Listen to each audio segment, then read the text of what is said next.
Hello, I made a throwaway account for more anonymity. My mom, 67 years old, recently got into a car accident driving home from my sister's apartment, and I'm blaming my sister for it. My sister, 38 years old, has a 10-month-old baby. She had the baby because she was getting older and didn't want to lose her chance at being a mother. The father is her former friends with benefits, who agreed to have a baby with her, but stated he wouldn't be emotionally or financially active in the baby's life. He already has a son he's not involved with. My sister said she didn't care who the baby is with, and if the father is in the baby's life, she just wanted a baby to raise. She said she can do it all by herself, but it became obvious that she severely underestimated how hard it would be. Not only is she a single mother to a newborn, she also has a full-time job and is struggling financially. My mother has been co-raising the baby. She drives over 2 hours away every few days to take care of the baby so my sister can rest. She has also been giving my sister money every month. My mom has expressed to me several times that she feels like she was forced into this role and she can't turn her back on my sister while she's struggling.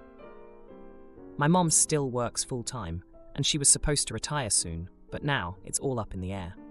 She had plans to travel the world, and now she has to postpone her retirement plans because she feels obligated to help co-parent my sister's baby. My mom is a decent driver and doesn't usually get into accidents. However, she has gotten into 6 minor car accidents since the baby was born because she's tired from babysitting, and my sister lives so far away. My mom is an older woman, and she gets tired more easily. She shouldn't be exerting herself so hard.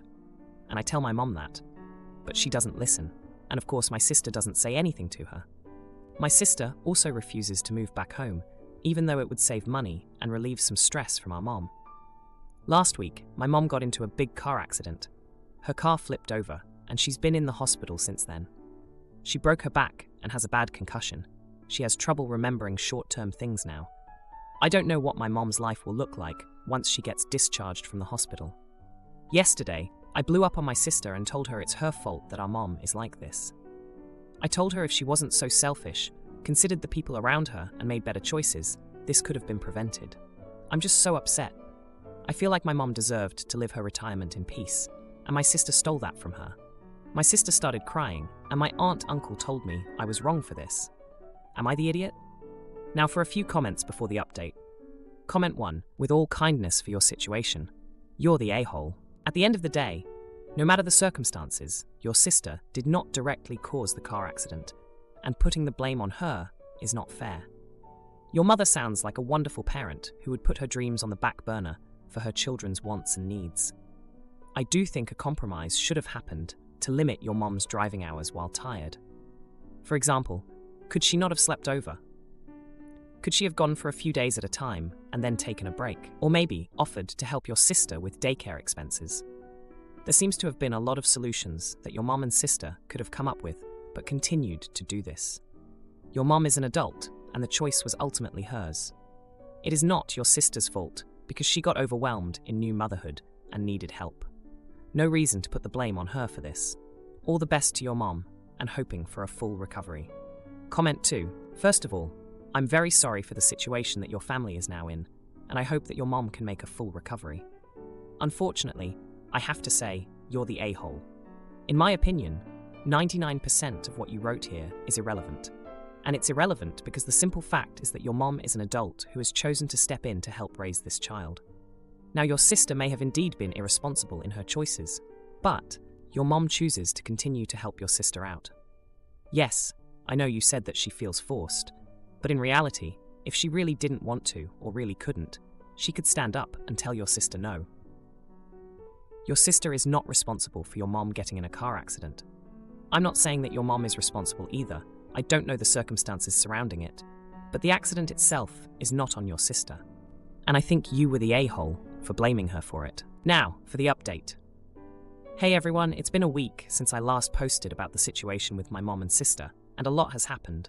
I wanted to give you all an update because the last post got a lot of attention, and I guess I just need to vent. So, after the blow-up with my sister, things got really tense. My aunt and uncle, who had told me off for blaming my sister, stepped in to help with the baby. They've been taking turns staying with my sister to give her a break. It's kind of ironic, because they were the ones who had always been telling my mom to let my sister handle her own problems. But now that my mom's in the hospital, they're finally pitching in. My sister has been visiting Mom in the hospital every day, looking really worn out. I can tell she's been reflecting on everything that's happened. She even started looking into daycare options, something she was totally against before because of the cost. I guess seeing Mom hurt made her realize she can't do it all on her own. Mom's been recovering slowly. The doctors say she's lucky to be alive. Her memory issues are still there, but they're getting better. She's been talking about the accident a lot, trying to piece together what happened. It's been hard to see her like this, especially when she asks about her retirement plans, and we have to remind her that those are on hold. Now here's the jaw-dropping part. My sister's baby daddy showed up out of the blue. Turns out, he heard about the accident and felt guilty for not being involved. He's been coming to the hospital to see Mom, and even offered to help financially with the baby. My sister was shocked, to say the least. They had a big confrontation right there in the hospital cafeteria. Voices were raised, and my sister ended up telling him that it was too little too late. But after he left, she broke down. I think she's been holding in a lot of anger and disappointment towards him. In the midst of all this, I've been trying to make amends with my sister. I realized that while I was right to be upset, I shouldn't have blamed her the way I did. We had a long talk, and I apologized. She told me about how overwhelmed she's been feeling, how she thought she could handle being a single mom, but didn't anticipate how hard it would be. She admitted that she should have accepted more help and not relied so heavily on Mom. We also talked about our childhood, how Mom always had to work extra to support us after our dad left. My sister said she didn't want to be like him, always absent. That's why she's been trying so hard to do everything herself. It was a moment of honesty that we hadn't had in a long time. The biggest surprise came when my sister decided to take a leave of absence from her job. She's going to focus on the baby and figure out a more sustainable way to live. She's even considering moving closer to us, so Mom won't have to drive so far once she's out of the hospital. As for me, I've been spending a lot of time at the hospital too. I've been helping Mom with her memory exercises and just keeping her company. It's been tough, but it's also brought us closer. I've been taking care of her bills and making sure her insurance is covering everything. It's the least I can do after everything she's done for us. So that's where we are now. Mom's getting better, my sister's making changes, and the baby daddy, well, who knows with him. But at least he's shown some interest in being a part of his child's life, even if it's just a small part. I'm not sure what the future holds, but for the first time in a long time, I feel like we're all moving in the right direction. It's going to be a long road to recovery for Mom, but we're all here for her. And my sister, well, she's finally starting to accept help and realize that it's okay to not do everything on her own. My ex dies and I'm broke, so I plan a cheap funeral, but a friend confesses to an affair with him, and now I'm left to mourn a man who cheated and a life full of lies alone. I, 28-year-old female, recently found myself in an extremely difficult situation after the passing of my ex-partner, 33-year-old female. We were in a relationship for 4 years, lived together, and broke up about 5 months ago due to her having severe depression, which was making me emotionally drained and was taking a toll on my own mental health. After the breakup, she went to the hospital and volunteered to admit herself so that she could get the help that she needed. However, my ex recently passed away, tragically.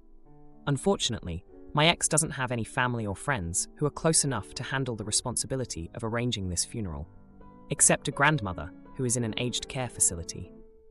So the responsibility fell on me. I feel immense sadness over her death, but I don't want to arrange the funeral. For context, my ex battled depression for a long time. I was the primary caregiver. The emotional strain of supporting her through her hardest and darkest moments took a significant toll on me. I was the only one with a job, so now I have little to no funds to spare for this funeral anyway. This has left me reeling, and I am struggling to come to terms with it. I don't know what to do with this. I don't want to deny our mutual friends and community the opportunity to show love and find closure. But it feels like an enormous emotional and financial burden. I feel incredible guilt and shame for not stepping up to the plate. But I don't have it in me to not completely fall apart from arranging this funeral ceremony. So Reddit, am I the jerk for refusing to arrange my ex's funeral? Edit, to all the people who are saying I abandoned her when she was dealing with her depression, you guys don't know the whole story and all the facets. Why pass judgment? It was mutual, and she was as worried about me as I was about her, and we ended it for the sake of both of us, so she could fully commit to getting better without worrying about this relationship and stay in the hospital as long as she needed until her symptoms got better, and I could finally look after my mental health, which was screaming for help at that time. And I don't think any of you know what it is like to be someone's carer. Depression gets in the way of everyday life, causing tremendous pain, hurting not just those suffering from it, but also impacting everyone around them. It's not easy dealing with a partner or family member's depression. I neglected my own health for years, doing 2 jobs, one of which had an extremely toxic environment, but I couldn't afford to miss work or get fired. And on top of that, doing all the housework, including cooking for us after my shift and cleaning. And then gradually doing all the groceries, laundry, taking her to every appointment since she didn't drive, with no help. Neither from my family, because they don't approve of my intimacy orientation, nor her family, since again, she didn't have any close family or friends who would lend a helping hand when we were suffering in silence. And I did all of that for 3 years. I could count with my 2 hands how many sick leaves I took in those 3 years. And my ex was a wonderful person, which made all this worth it. But you all have to understand, I couldn't just snap out of my burnout and push through. There's a line which I crossed, and even to this day, I am recovering from 3 years' worth of loss, burnout, and trauma. Now, for a few comments before the update. Comment 1. It doesn't have to be a funeral per se. I did a beautiful memorial for my dad, without the same costs associated with a traditional funeral. To be clear, you don't have to do anything, and no sane person would blame you either way. However, if you want to do this, it can be done for under about $1,500, Midwest USA. Just gotta be a little crafty. I am here if you would like some tips and pointers. If not, I'm sending all the positive energy and hopes for healing. I'm very sorry for your loss and for all the trauma that comes with it, sending you my best. Comment 2. Not the idiot. I don't understand you here though. You say there is nobody else, but then it denies people from saying goodbye. So there are people. This shouldn't be falling on you. You don't need to spend money you don't have for a funeral, for someone who seemingly won't have attendance anyways. Now, for the update. Hey Reddit. A lot has happened since my last post. I never imagined I'd be back here with such a heavy heart and a story that's taken some unexpected turns. When I last wrote, I was grappling with the weight of my ex's passing and the responsibility of her funeral arrangements. I was already struggling with my own grief, and the financial burden was just too much. But things have only gotten more complicated since then. I decided to reach out to our mutual friends and explain the situation. I thought they'd understand my position, but I was met with mixed reactions. Some were supportive, but others couldn't believe I was considering not arranging the funeral. They didn't see the years of emotional labor, the nights I spent awake worrying, or the personal sacrifices I made. They just saw someone they cared about needing a proper send-off. One friend, let's call her Sarah, was particularly upset. She had been close to my ex before we started dating, and they had a history that I never fully understood. Sarah accused me of being heartless and selfish.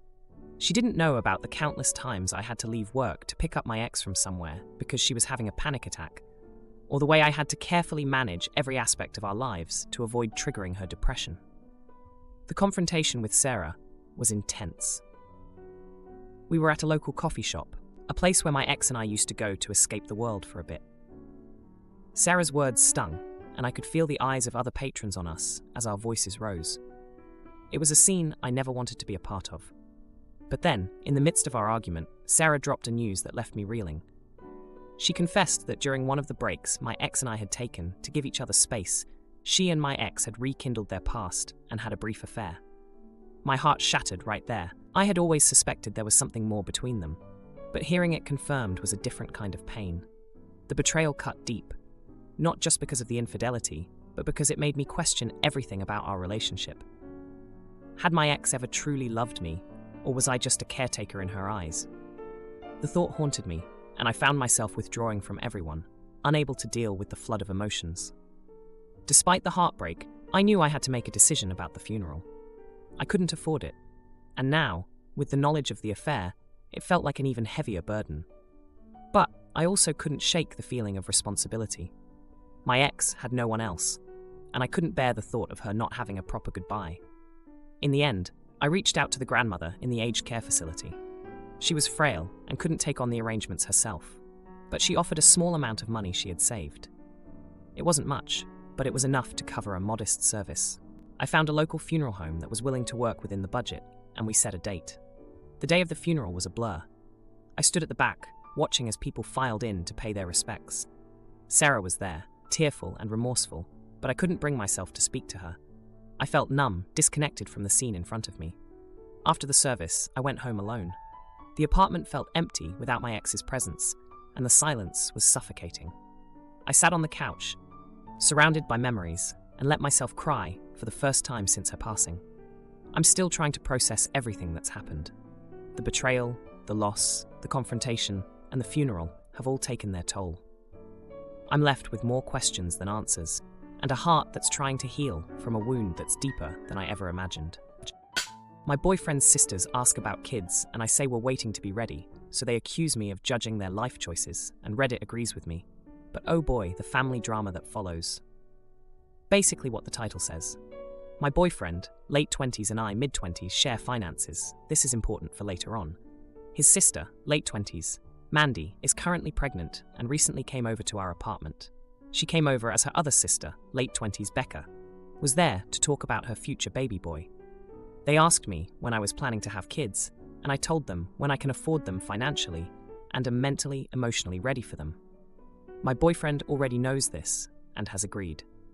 Becca then proceeds to tell me that the aforementioned reasons aren't valid and that everything will work out in the end, and that kids are a blessing. I told her that's an irresponsible way of thinking, especially in this economy, and that if someone isn't prepared to have children, they shouldn't have them. I told her just because kids are a blessing to you doesn't mean that you are one to them. Just speaking in general and not pointedly at her. I went on to say that kids are not necessary, and if I never get to my standards that I feel are necessary to have kids, then I simply won't have them. I told them, I know what it's like to be a kid who was born in poverty, tossed around from one person to another because my mom was at work, and her still having more kids, knowing she couldn't afford the ones she already had. I should have thought twice about saying that, because that is Becca's exact situation with her kid right now. Her kid is mostly passed around by his grandmas and sees his parents one day out of the week as they both work late hours, and during that day, parents are on their phone or smoking flower. Becca starts getting insulted, saying that I think I'm better than her, and I responded that no, I don't. I just think kids deserve better than that, and that they shouldn't have to worry about money or where their food comes from. Mandy then comes at me saying, if I think she shouldn't have a kid. My boyfriend then hears the argument. He was doing Becca's oil change, and tells Mandy not to ask questions she doesn't want to know the answer to. Mandy pushes more, and I told her I don't know how she thought it was a good idea to purposely get pregnant when she has no job and is constantly asking everyone for money because her baby daddy won't share finances with her because she spends every dime she gets. Her baby daddy already told her he's only paying half of the child expenses and none of her bills. He expects her to get a job after 4 months postpartum. My boyfriend said that I didn't have to say it that harsh, but that he agrees with me. He told Mandy that no one was going to tell her not to have a baby, but that doesn't mean it was a good idea. Now both sisters are saying that I was insulting their children and lifestyles. They said I called my boyfriend's nephews bastards, which I never did and never will, because I am one, and that I'm stuck up. So Reddit, am I the jerk? Edit. It deleted my first edit. Mandy will come to our apartment to talk shoot about how Becca's never with a kid. Becca will come to our apartment to talk shoot about how Mandy is always broke but still buying luxuries. Their mom will talk to me and my boyfriend about how we should make better choices regarding creating a family than her daughter. Their mom is still financially supporting both of them, though Mandy lives with her baby daddy. My boyfriend and I lend Mandy money and have to cancel plans to take care of Becca's kid last minute. Now, for a few comments before the update. Comment 1. Not the idiot. They kept pushing for an answer, and they got it. As a product of parents who were absolutely not prepared to have a child, I understand what you're coming from. Also, you explained your reasoning behind your personal life choices, and they flat out told you it wasn't good enough. They sound like the rude and judgmental ones. Comment 2. The truth hurts, maybe a bit blunt in the delivery, but I have no problems with the message. Hell, maybe I'm a jerk, but I don't have a problem with the delivery either. Not the idiot. Both sisters are jerks, though, for purposely having kids without having the means to do so, and then foisting the kids off on family while they mess around. Now, for the update. Hey Reddit, A lot has happened since my last post, and I've got to fill you in on the chaos that's unfolded over the past 3 days. After the blowout with Mandy and Becca, things cooled off for a bit. My boyfriend and I had a long talk about boundaries and how we need to handle family drama moving forward. We agreed that we wouldn't let family issues interfere with our relationship or financial decisions. That resolution was put to the test sooner than we expected. The next day, Mandy showed up at our door, unannounced, with bags under her eyes and a venti-sized coffee in her hand. She was fuming about Becca, saying she's always out buying new clothes for herself instead of saving for her kid. Mandy ranted about how irresponsible Becca was, all while ignoring the fact that she herself had just splurged on a designer diaper bag. The irony wasn't lost on me, but I bit my tongue. Later that afternoon, Becca came by, equally as furious. She complained about Mandy's constant borrowing of money and how she's living beyond her means. Becca was particularly incensed that Mandy had the nerve to criticize her parenting when she herself was relying on everyone else's financial support. The tension was thick enough to cut with a knife, and my boyfriend and I exchanged worried glances, knowing this family feud was far from over. The following day, their mom called us. She was surprisingly calm and collected, considering the storm that was her daughter's. She confided in us that she hoped we'd make smarter choices than Mandy and Becca had. She admitted she was still helping them out financially, despite her own tight budget. It was a sobering conversation, and it reinforced our decision to stick to our own path. That evening, as we were about to head out for a much-needed date night, Becca called in a panic. She needed someone to watch her son last minute because her babysitter had cancelled. With a heavy sigh, we cancelled our reservations and prepared for a night in with our nephew. The next day, things took a turn for the steamy. My boyfriend and I were trying to make up for the lost date night with a little romance at home when we heard a knock at the door. It was Mandy, and she was in tears. She confessed that her baby daddy had found out about the money we lent her, and they had a huge fight. He accused her of cheating with my boyfriend because of the financial help we'd given her. It was a jaw-dropping accusation, and we were both stunned. My boyfriend quickly explained that the money was a loan, nothing more. Mandy's baby daddy had misunderstood their arrangement, thinking that my boyfriend was giving her money for other reasons. It was a mess of a situation, but after some heated discussion, we managed to clear up the misunderstanding. The drama didn't end there, though. Becca, who had come to pick up her son, overheard the tail end of the conversation and jumped to her own conclusions. She accused us of meddling in Mandy's relationship and causing unnecessary drama. It took all our patience to explain the situation to her, and even then, she left with a huff, clearly not convinced. If you liked this video, you'll probably like these too. Also, while you're here, please consider subscribing. It's your support that keeps this channel alive and allows me to make better and longer videos. Have a great day.